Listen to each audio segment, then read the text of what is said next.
welcome to our third video keynote for Conference to Restore Humanity 2023. As always, this is a flipped keynote address with a video recording of the keynote itself, followed by a live Q&A discussion on Wednesday, July 26th at 11 a.m. Eastern. I want to take a moment and thank the sponsors of this event, Holistic Think Tank, Cortico, Antioch University, Education Evolving with Teacher-Powered Schools, Unruler, and our gracious donors at Human Restoration Project. These sponsorships ensure that we can continually host successful events like this, as well as release much of each conference's resources as Creative Commons licensed materials for years to come. More information about our partners can be found in the links below. Today, we are joined by José Luis Vilson. José is a veteran educator, writer, speaker, and activist in New York City. He is the author of This Is Not a Test, a new narrative on race, class, and education. He has spoken about education, math, and race for a number of organizations and publications, including the New York Times, The Guardian, TED, El Diario, La Prensa, and The Atlantic. He's a national board-certified teacher, a Math for America master teacher, and the executive director of EduColor, an organization dedicated to race and social justice issues in education. He is currently a doctoral student studying sociology and education at Teachers College, Columbia University. It's genuinely so incredible to introduce José Luis Vilson today, and thank you again for joining in on the conversation. Hello everyone, my name is José Vilson and welcome to the Human Restoration Project, where I'm giving a keynote about the teaching profession and the profession that we all deserve. And something that we need to start thinking about specifically is how are we going to transform the profession, especially in moments of conflict, of turmoil, of different things that are happening around us and the context in which we are all situated. But first, I'd like for us to think about how so much of our work is really focused not just on students, but also parents and community, our peers and admin, and the world more generally. And this is tough because so many of us are just really focused on students and we think, oh, students, but it's a little deeper than that because our teacher identity is so focused on maybe students that, we forget all the things that end up actually coming in as we're teaching, but also things that we're pushing out as folks who are doing this work. And so I'd like for us to think a little bit about how we could be more critical about all this, how we could be more thoughtful about all this, how we can possibly engage something a little bit deeper and go into the future thinking more extensively about how this teaching thing works. But first, I'd like to engage you in a little bit of a story. I think to so many of the spaces that I've been, places I've traveled, and the ways that I've had to navigate what happens around me. And so more recently, I was able to take a trip around Harlem. Actually, this happened just a couple hours ago.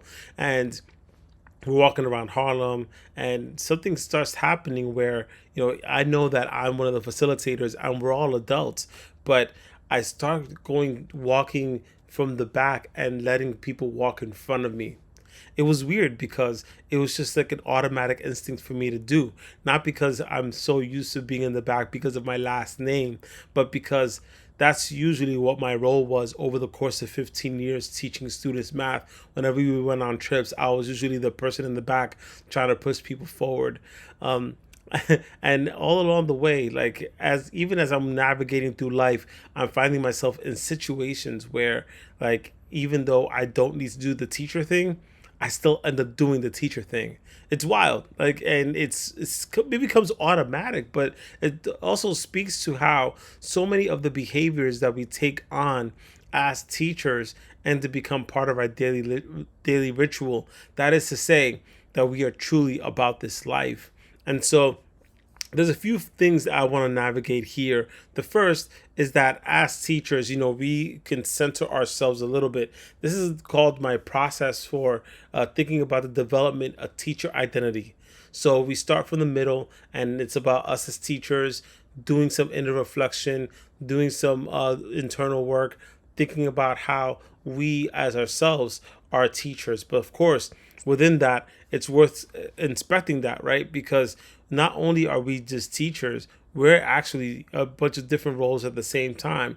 On one level, we may be called to become healthcare workers or people who are psychologists and psychiatrists. We may be people who are asked to be I guess, pseudo parents, for lack of a better word, though some of us are teachers and parents at the same time. That's still not a part of the dialogue, and unfortunately, it ought to be. I would also say, too, though, we are also agents of the state, because once we've been able to get that contract, get those salaries, we've inevitably said we are going to sign off on this idea that we are representing these institutions. And that doesn't just include our schools, that usually also includes whatever school system it is, whether we are public schools, charter schools, private schools, so on and so forth. When we sign that contract, we are inevitably given a certain set of powers and responsibilities as per the state. So teachers at any given moment are political. There's no separating the politics that allows us to be teachers from the role that we take on as teachers more generally, right?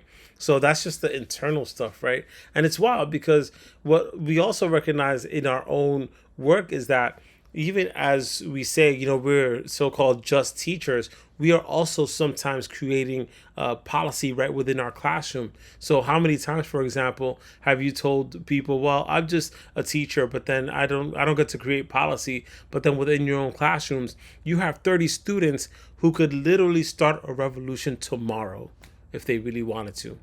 They could literally just band together and say, we are going to revolt against this one person who he may be twice our size individually, but he is no match for the rest of us collectively. What stops students from actually doing that? Because it's not just the authority, or it's not just expectations set from society. It's also the ways that teachers and educators more generally ingratiate themselves in the best ways possible and try to build strong relationships with students so that they don't revolt. Because so many of us may have actually had that relationship and we said, oh my goodness, how am I going to teach tomorrow? But then the better we get at this craft, the less likely those revolts actually happen. And so for me, I feel like that ought to speak to how we are also endowed not just with a political and a professional responsibility, but also a moral and a spiritual responsibility to get this teaching thing together. And of course, there's also that little part that is in Latin that says that we are a parentis loci, which basically means like there are moments and times when we find ourselves in positions of substituting for what the parent or community member might do. And of course, like I think to so many communities that it's not just about being a parent, right? It's also about like actually just making really good decisions for everybody involved. So that's one. The second is that we also have to think about what it would mean to just go a little bit beyond that and recognize that the teaching profession right now feels like it's under a lot of duress. I think back to Linda Darling Hammond's 1985. She writes that we're not trying to strive for teachers to have standardized practice. We're striving for them to have appropriate practice, which is a whole different matter. She was saying this in 1985, and 4 decades later, we're still dealing with the same issues because too often we have this one directional situation where the researchers make all the research and they make best practices from wherever it is that they do it from, and then you have the policymakers who write the policy based on the recommendations of the researchers, and then the teachers are supposed to implement that policy. But we rarely get the sense, we never get the sense that there's a real feedback loop, even for those of us who've been unionized over the course of the last 40-50 years.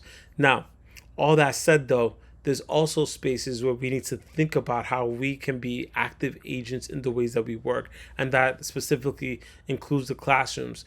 Over the last year or so, I've been to a plethora of classrooms, and if you go to any number of different news outlets, I won't mention which, but if you ask them, these classrooms are supposed to be red and scary and socialist, and we're not supposed to feel any sort of anything, and we're just going to get angry and cancel everybody around us. I mean, yes, there may be some people who deserve to be canceled, but that's a whole other conversation. Just kidding. But when I walk into these classrooms, I think about the joy, the mirth, the enthusiasm that and the ebullience. I love using that word, ebullient, The way that teachers, in their own personalities, from their own selves, have decided to take students on the learning journey with them and really build a rapport that suggests that A, the teacher does not have to be perfect, but then B, even within that imperfection, they can grow together and learn together in the best ways possible so that they can actually share humanity, share it. Because too often when we use words like dehumanize, we forget that the people who are dehumanized are already human. And so our children, particularly our Black children, Latinx children, Indigenous First Nation children, even our Asian students and our white students, who people say, well, if they get good test scores, then we don't have to worry about them. No, we ought to worry about every single child. But the way that society represents that caring and that love is often through whether or not they are academically successful through standardized achievement scores. And that's a problem.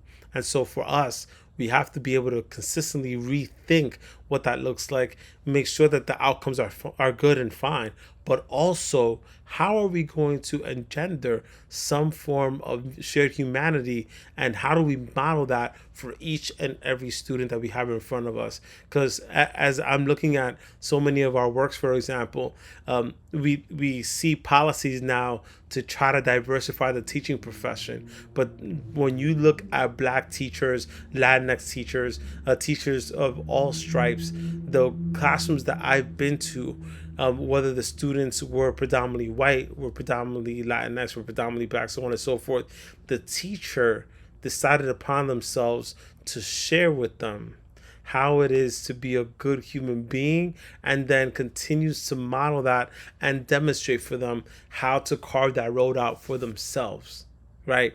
And so within that, it's interesting because you think about what our world is trying to ask teachers to be.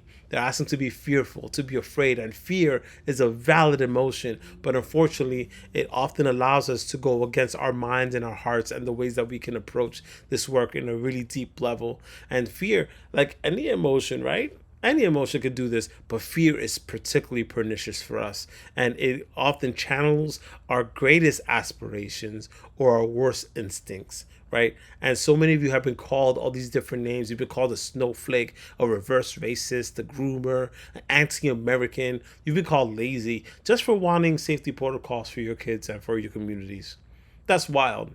And to think about all the different tragedies that we witnessed, the mass shootings all across the world, especially in this country, all the ways that we've had to navigate climate change, and even as we're looking at I won't even call it transphobia, because it's not fear, it's transaggression.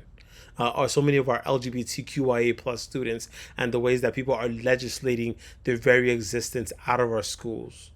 That's wild. And we need to speak to that thoroughly and without fear. And this is what really sucks about so much of this, is that once we use the energy of the fear to combat something, then we have to give ourselves a chance to also be vulnerable, because that's the way the balance works, right? And so we need a society that generally cares. And the way that we can model that is through teaching, because teachers are the vanguard for society. We are often the first adult outside of students' households that shows what society is supposed to do and the way that we're supposed to be. But that also means that for so many of our white teachers who are in front of white students, the work is also for you, because you must also demonstrate that everybody around you, regardless and because of who they are, deserves a great education, deserves to be a full-on citizen, deserves all the humanity that they have already come into the world with, and that this world often tries to strip them of. But if you ask me, any given moment, you see so many students of color, particularly our Black students, particularly our Indigenous students, who are consistently seeking ways for us to share that humanity and do it together. You should be so fortunate that we've decided to go that route. And so, something else about the profession too.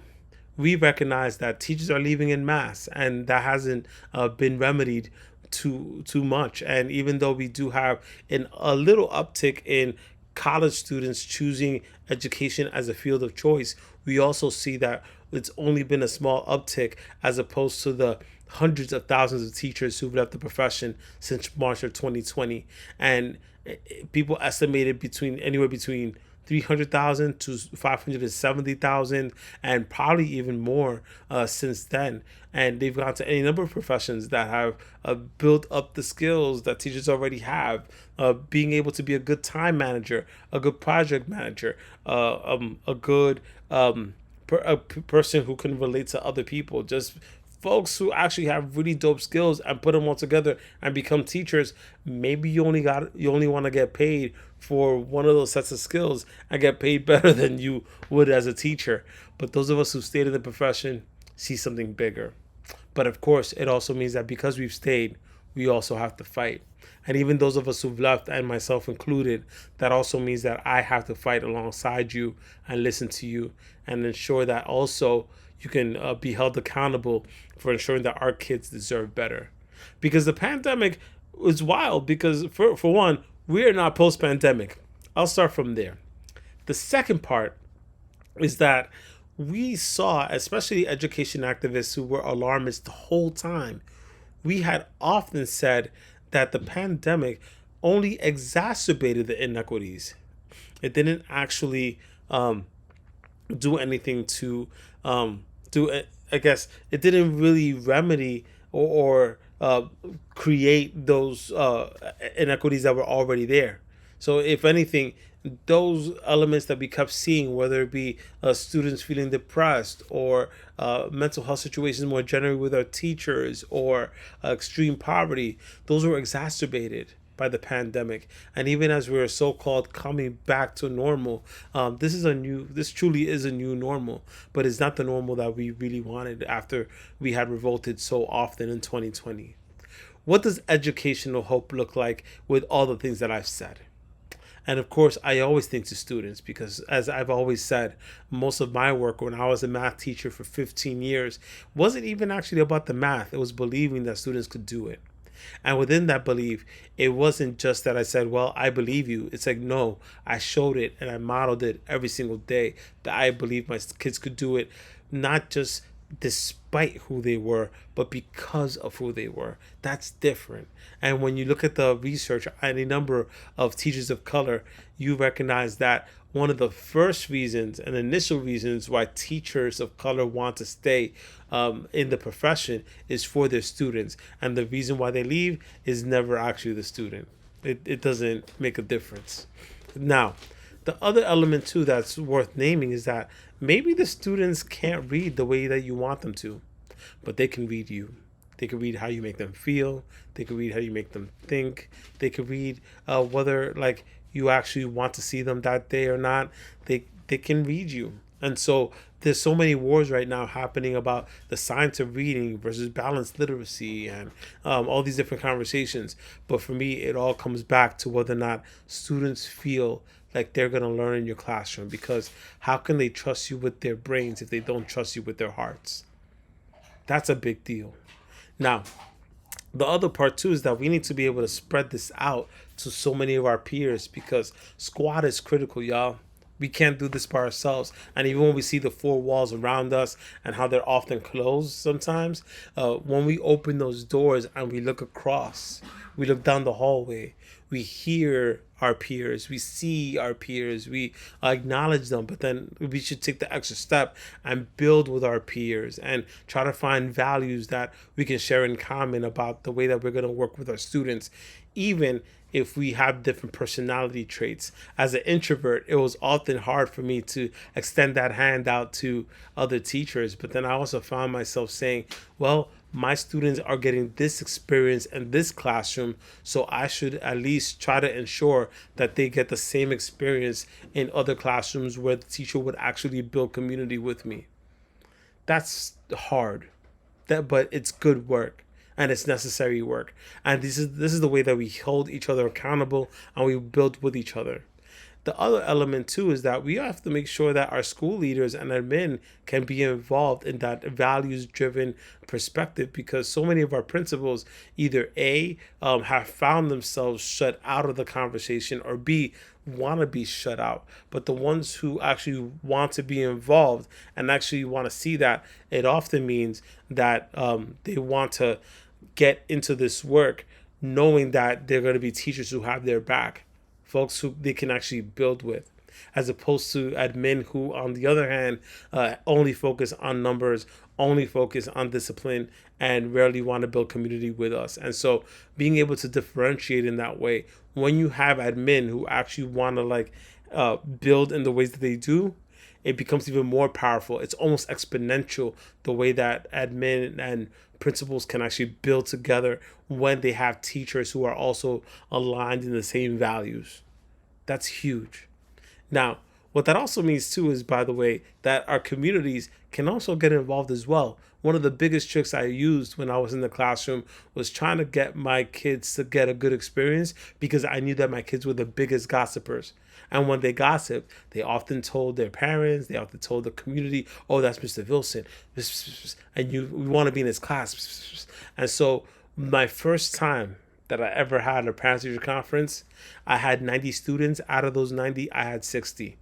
Contrary to all those memes that talk about Jordans versus PTAs, my parents showed up. My community folks showed up. And why? Because I didn't do anything too special. I mean, yes, I called them in September. I called each and every one. I let them know what my name is. I introduced myself, so on and so forth.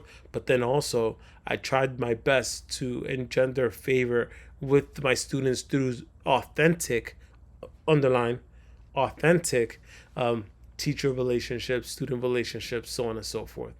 Once I built those relationships, I also was able to say, what does my content knowledge add to your content knowledge? Because I never assumed that students didn't know anything. If anything, I ensured that I knew what my students knew so that I could build off that in my lessons.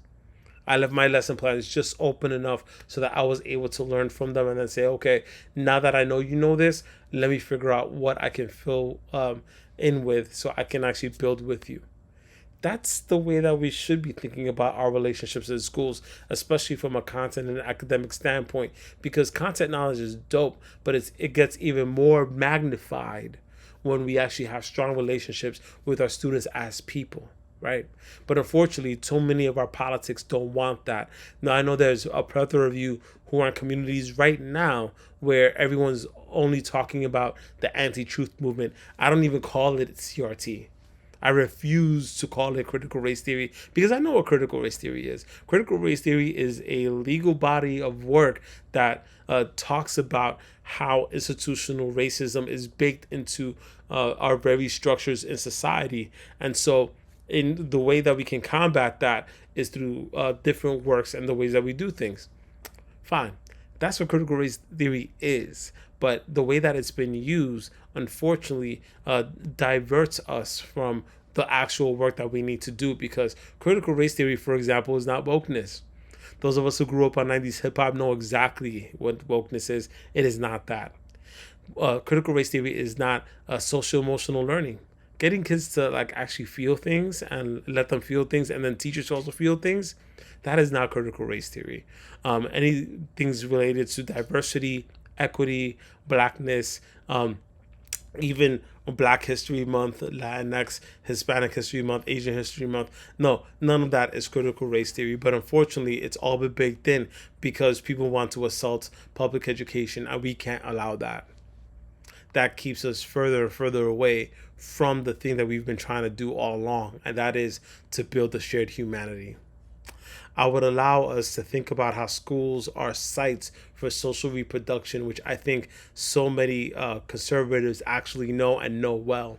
That's why they're able to take away so many of our rights, because they know they can't do anything without us if we don't allow them.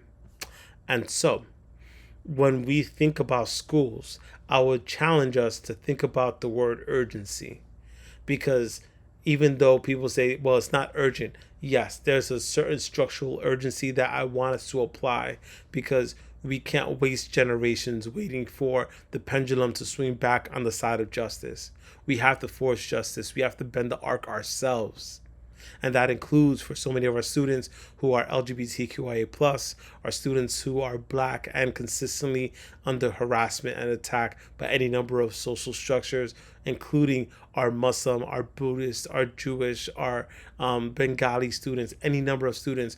That also includes our predominantly Spanish-speaking students, our predominantly French-speaking students, whether they're coming from Latin America, Central America, they're coming from West Africa, from any number of parts of Asia, not just East Asia, but Southern Asia as well. I'm thinking to my Tamil, Pakistani, Indian students, our students who are poor all across the board and all across the world, our Eastern European students as well, our Yemeni students, all of them. They all deserve the shared humanity. And if we kept a level of compassion and equity about ourselves, then we can address all these harms. It doesn't take much.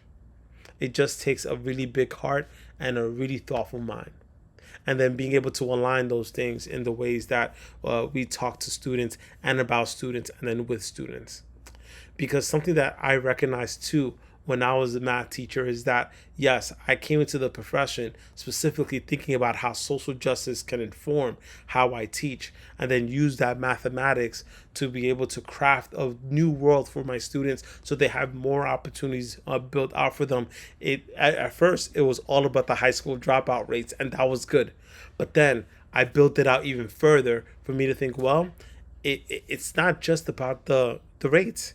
It has to be about something deeper. It has to be about them being able to charter their own dreams, go for their own goals, and me just opening alternatives for them to be able to do that. And so, as I leave you, I think to all the teachers who I've taught because then they became teachers. I think to so many of the kids who looked at me and said, I can do that too. And then me looking back at them and said, I think you can do it better than I can. And I challenge you to do that. And this is the way we build legacy, little by little, bit by bit. And even though it feels really hard right now because you have so many things around you, I'm also going to challenge you to keep building, keep striving, keep doing something that pours into you so that you can come back again. Yes, rest is cool, and I want you to rest where you need to. But at some point, you may be tired. But inevitably, you will get tired of being tired. And that's the way that goes. So continue to build on, continue to move up. And of course, I would implore everybody, of course, feel free to check us out over here at EduColor, because we're really putting things out there for the world to see. And we hope to keep building community, not just with this organization that's put this on. And I want to thank Human Restoration Project for having me on, but then also for us to continue to look at each and every school across America, across the world, and say, how can I build a better and a bigger influence so that we can ensure that all of our kids get the justice and peace that they deserve and the education they deserve? Because I'm fortunate to have the best pedagogue that I know live right next to me. Oh, why? Because she lives with me. That would be my wife, Luz Maria Rojas Vilson. But then I also look at the future too, Alejandro Vilson being somebody who is a deep intellect, who continually challenges me to be a better person. I couldn't do it without them. And if I have that in my household, I can only imagine what your household looked like and the ways that you continue to learn. This stuff is real personal to me. And so I think about my students who I've seen them. They've come to school tired. They've come to school hungry. They've come to school sick. And I think back to my own childhood and how I just needed that teacher to say, welcome. Come through my class. I will teach you something from wherever you are. I will meet you where you are. And then I will pull you and push you to go further than you could possibly have imagined. Because I can't do this without hope. We must do this with hope. Hope is always going to be on the passenger side while I drive.